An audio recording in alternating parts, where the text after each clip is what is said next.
दीपा मांझी की और जो अक्सर ट्विटर पे वॉर चलाती हुई नजर आती है। हाँ, और कहीं ना कहीं रोहिणी रोहिणी आचार्य को जवाब देती हुई भी नजर आती है।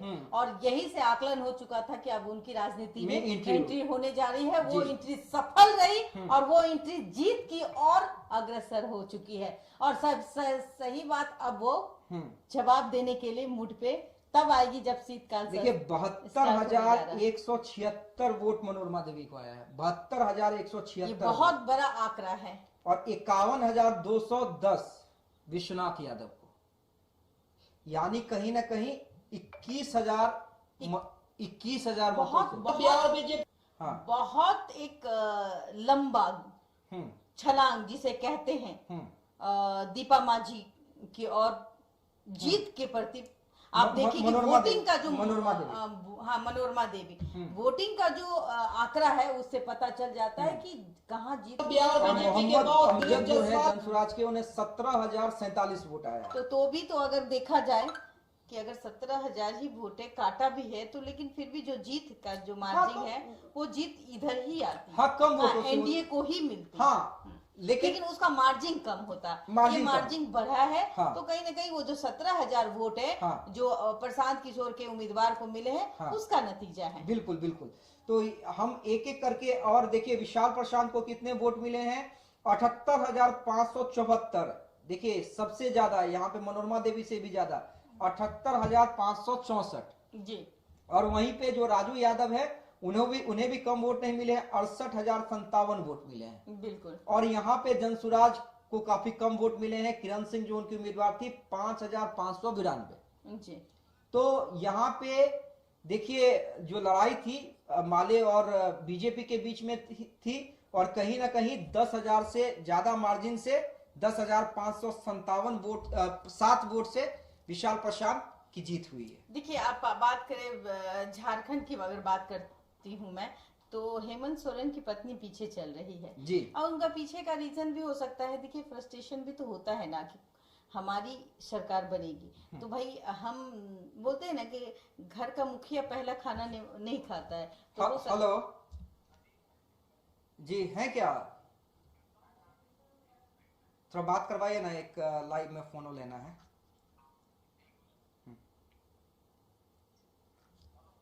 हाँ जी देखिए हमारे साथ बबीता जी सुनील पांडे जुड़ चुके हैं और हम सीधे इनसे बात करते हैं। बहुत बहुत बधाई सुनील पांडे जी आपको। जी आपको भी और आपके चैनल के माध्यम से तमाम दर्शकों को। क्या कहेंगे तरारी की जनता को?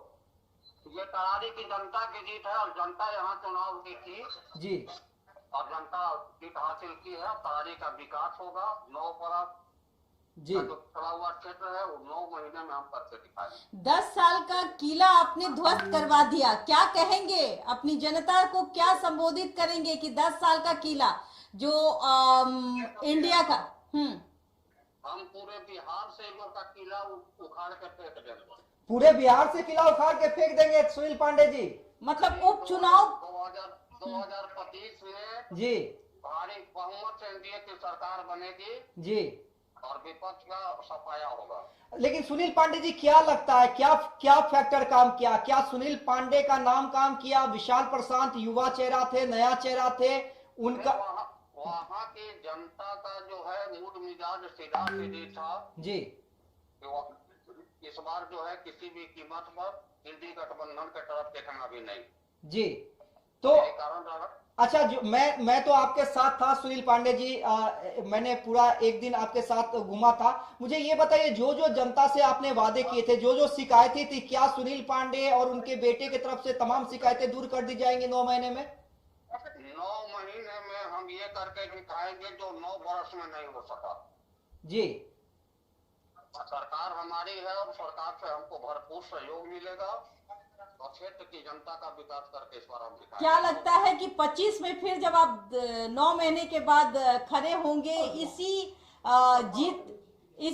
ही जीत की खुशी आपको नजर आएगी आपके खाते में?